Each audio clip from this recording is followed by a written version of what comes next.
ETF index mutual funds నేర్చుకుని stock మార్కెట్లో రాణించాలనుకుంటున్నారా? వెంటనే ఈ నెంబర్కి కాల్ చేయండి. Hi sir. Hi sir, depression యాంగ్జైటీలో అందరికి సిమ్టమ్స్ ఏంటి, అది ఎందుకు, ఇలా అన్ని కొంచెం మినిమం ఇన్ఫర్మేషన్ అయితే ఈ పార్టీకి ఉంది. ట్రైన్ కింద సూసైడ్ చేసుకున్నారు కదా ఇద్దరు పిల్లలతో ఒక తల్లి. ఆ కేసులో చేతిలో బాటిల్ పెట్టుకుని, అంటే బాటిల్ పెట్టుకుందంటే దాహం వేస్తదేమో అన్న మైండ్ సెట్ తో ఉన్నట్టే కదా. సో ఇంకా వేరే ఏమైనా కొత్త ఇన్నోవేషన్స్ ఏమైనా వచ్చాయా సార్? ఎలా తెలుసుకోవాలి? అంటే చాలా మంచి కోఇన్సిడెన్స్ అని అనుకోవచ్చమ్మా. దురదృష్టకరమైన సంఘటన కానీ ప్రజలకు ఒక ఎక్స్ప్లెనేషన్ ఇవ్వడానికి ఒక మంచి కోఇన్సిడెన్స్ కింద మనకి ఇది ఈ రోజు ఉపయోగపడుతుంది.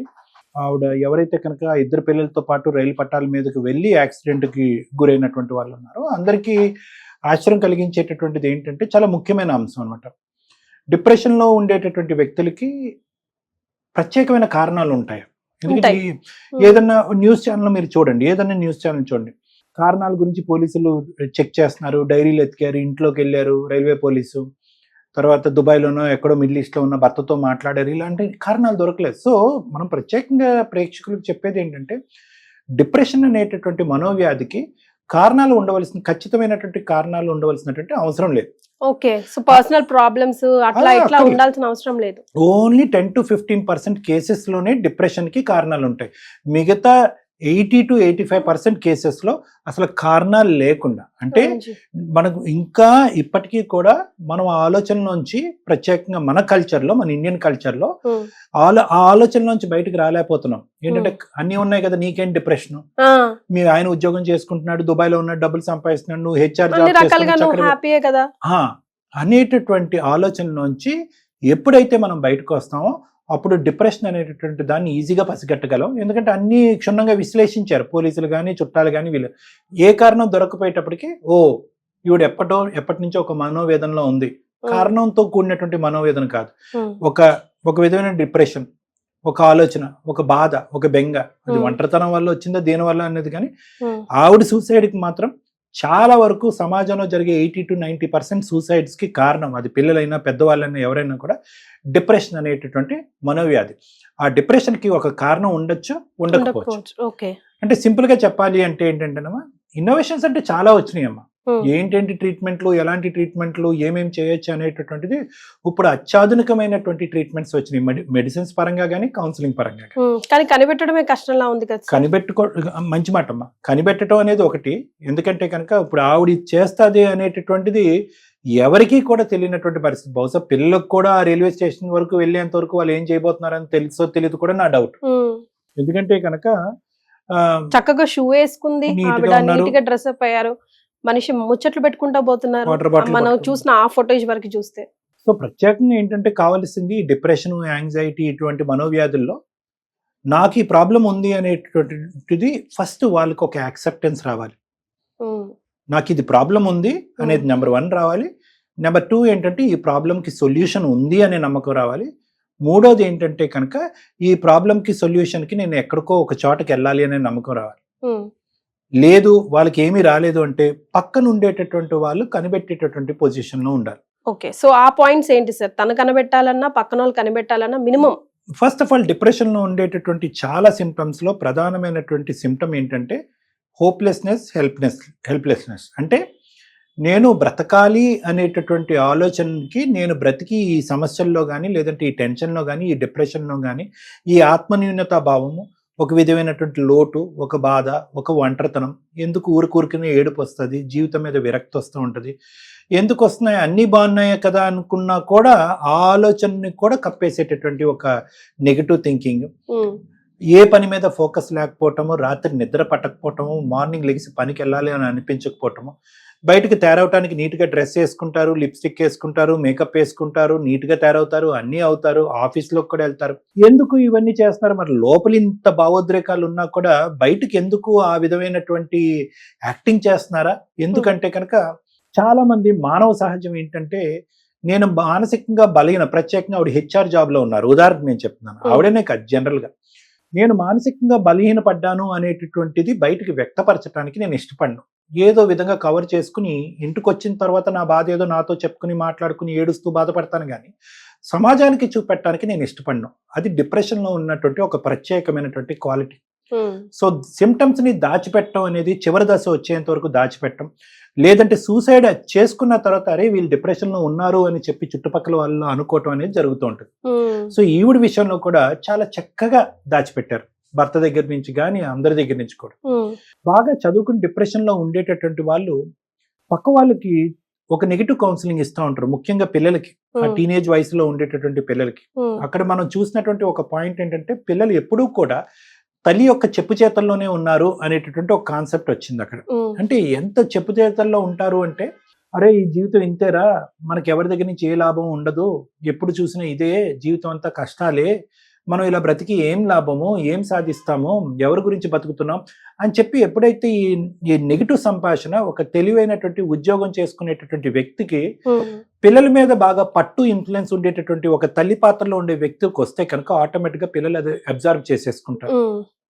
ఎందుకు అంటే కనుక ఒకటి, ఎప్పుడు చూస్తున్నా ఒకే నెగిటివ్ అట్మాస్ఫియర్ లో ఆ తల్లి పెంచుంటుంది, కొన్ని రోజులు బట్టో నెలలు బట్టో సంవత్సరాలు బట్టో. ఎలాగైతే తల్లి ఒక హ్యాపీనెస్ లేదో ఆటోమేటిక్ గా పంచిచ్చే హ్యాపీనెస్ కూడా తల్లికి ఉండదు. కాబట్టి పిల్లలు కూడా ఆ హ్యాపీనెస్ ఇంట్లో ఆస్వాదించకపోయేటప్పటికి బహుశా అమ్మ చెప్పేది నిజమేమేమో, అన్ని రోజులు ఇలాగే ఉంటాయేమో, చీకటి రోజులేనేమో, దీనికి మించినటువంటి ప్రపంచం లేదేమో అని చెప్పి ఆ డిప్రెషన్ ఇంబైబ్ అయిపోతుంది అనమాట, ట్రాన్స్ఫర్ అయిపోతుంది పిల్లలకి. ప్లస్ టీనేజ్ లో ఉండేటటువంటి పిల్లలకి హార్మోనల్ ఇంబ్యాలెన్స్ లో వల్ల, లేదంటే జెనెటిక్ గా తల్లి నుంచి పిల్లలకి రావడం వల్ల కొంతవరకు డిప్రెషన్ ఉంటుంది.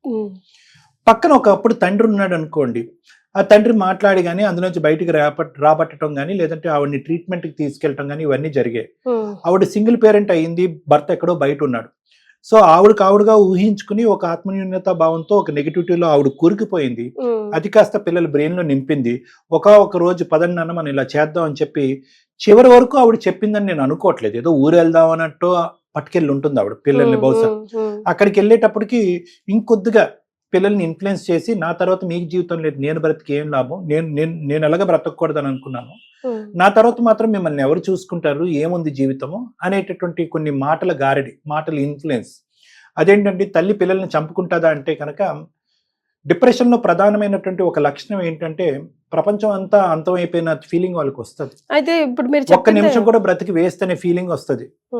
అది పిల్లలకి ఎందుకు, నేను అది ఆ భయంకరమైన ప్రపంచాన్ని పిల్లలకి ఎందుకు పంచివ్వాలి, ఈ నెగిటివ్ వరల్డ్ని ఎందుకు ఇవ్వాలి, నాతో పాటు వాళ్ళని తీసుకెళ్లిపోతే చంపిన దాన్ని నేనైనా కూడా సంతోషాన్ని ఇచ్చినటువంటి దాన్ని అవుతాను అనేటటువంటి ఫీలింగ్ వాళ్ళకి ఇవ్వటం వల్ల వాళ్ళ వెళ్ళిపోయారు. అదే దట్స్ వాట్. ఇప్పుడు ఇదే కష్టం, నేనే కష్టం, ఇంకా ఈ కష్టం మీకెందుకు అనడమే పెద్ద హార్డ్ వర్డ్ అవుతుంది వాళ్ళకి. నాతో పాటు మీరు పదనంటే ఆబ్వియస్ గా పిల్లలు దిల్ ఫాలో మదర్ ఎనీవేస్ ఇన్ఫ్లుయెన్స్ అంతగా ఉంది. మదర్ యొక్క పవర్ ఉంటుందమ్మా, ప్లస్ చదువుకున్న మదర్ పవర్ ఉంటుంది, ప్లస్ ఒక ఉన్నతమైనటువంటి ఉద్యోగం చేస్తున్నటువంటి ఒక మాట, తల్లి ఒక వ్యక్తి యొక్క మాట మీద గౌరవం ఉంటుంది పిల్లలకి, ప్లస్ పిల్లల్లో ఒక టీనేజ్ హార్మోన్స్ ఉంటుంది, ప్లస్ ఒక తప్పు చేయనటువంటి ఒక తల్లి ఈ మాట అంటుంది అంటే కనుక ఆ మాట మనం జబదాటకూడదు అనేటటువంటి ఆలోచన పిల్లలకు ఉంటుంది.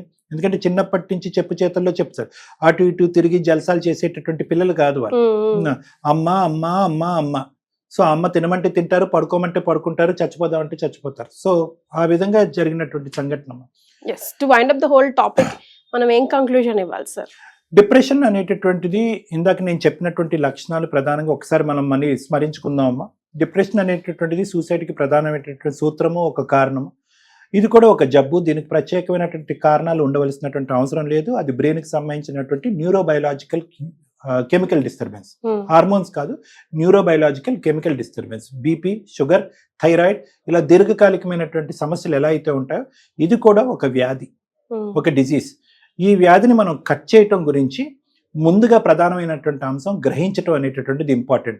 నిద్ర పట్టట్లేదా, ఆలోచనలు విపరీతంగా వస్తున్నాయా, తినబుద్ధి అవ్వట్లేదా, లోపల కుంగిపోతున్నారా, మెమరీ ప్రాబ్లమ్స్ వస్తున్నాయా, ఎవరు మిమ్మల్ని స్వీకరించట్లేదా, ఎవరిలోనూ మీరు కలవలేకపోతున్నారా, సంతోషం అనేటటువంటిది నలుగురికి పంచి ఇచ్చేటటువంటి ప్రయత్నం చేసినా ఇవ్వలేకపోతున్నారా, మీరు సంతోషంగా ఉండలేకపోతున్నారా, ఎప్పుడు చూసినా బాధ వస్తుందా, గుండెల్లో భారంగా ఉందా, కడుపులో ఏదో ఇబ్బందిగా ఉందా, ఈ రోజులు ఏంటి ప్రతిరోజు భారంగా ముందుకెళ్తున్నారా, ఎందుకు ఈ జీవితం చచ్చిపోవాలని అనుకుంటున్నారా, ఎవరు హెల్ప్ చేసేవారు లేరు, భవిష్యత్తు లేదు అనేటటువంటి ఆలోచనలో ఉన్నారా, ఇటువంటి లక్షణాలు ఆ వ్యక్తికి అనిపించినా, చుట్టుపక్కల ఉన్న వాళ్ళకి ఒక 10% అనిపించినా కూడా సైకలాజికల్ అడ్వాన్సెస్లో చాలా చక్కటి ట్రీట్మెంట్. నా క్లినిక్ వరకు వచ్చినటువంటి చాలా మంది పేషెంట్స్కి చాలా మంది వచ్చి అంటూ ఉంటారు, రేపో మాపో చచ్చిపోదాం అనుకున్న డాక్టర్ గారు, మీ దగ్గరికి వచ్చాక బ్రతకాలనే ఆలోచన వచ్చింది. వాళ్ళకి లేటెస్ట్ పరమైనటువంటి మెడికల్ మేనేజ్మెంట్స్ వచ్చినాయి.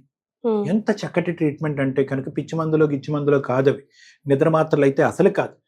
బ్రెయిన్లో ఉండే ఆ కెమికల్ డిస్టర్బెన్స్ కరెక్ట్ చేసి ఆలోచనని పాజిటివ్గా చేసి, దాంతోపాటు ఎందుకు బ్రతకాలి, ఎలా బ్రతకాలి, వచ్చేటటువంటి ఆలోచనలు ఎలా తగ్గించుకోవాలనే దాని కౌన్సిలింగ్ కూడా అత్యద్భుతమైనటువంటి మలుపులు తిరిగి అత్యాధునికమైనటువంటి థెరపీస్ కూడా ఇప్పుడు అవైలబిలిటీలో మనం ఉన్నాయమ్మా. ఎస్, చాలా మంది పెద్ద పెద్ద సెలబ్రిటీసే యాక్సెప్ట్ చేసి వాళ్ళు ట్రీట్మెంట్ తీసుకుంటున్నారు. సో మీ అందరూ కూడా, మీలో ఎవరైనా, మీకైనా చుట్టుపక్కల వాళ్ళైనా కొంచెం డౌట్ వచ్చినా కూడా కొంచెం మోటివేట్ చేసి వాళ్ళని ముందడుగు వేసి డాక్టర్ కళ్యాణ్ చక్రవర్తి గారికి అప్పచెప్తే గనుక మంచి ట్రీట్మెంట్స్ అవైలబుల్లో ఉన్నాయని సార్ స్వయంగా చెప్తున్నారు. లైఫ్ చాలా ఇంపార్టెంట్ అండి, అది గుర్తుపెట్టుకోండి కదా sir. Correct. Thank you for joining us.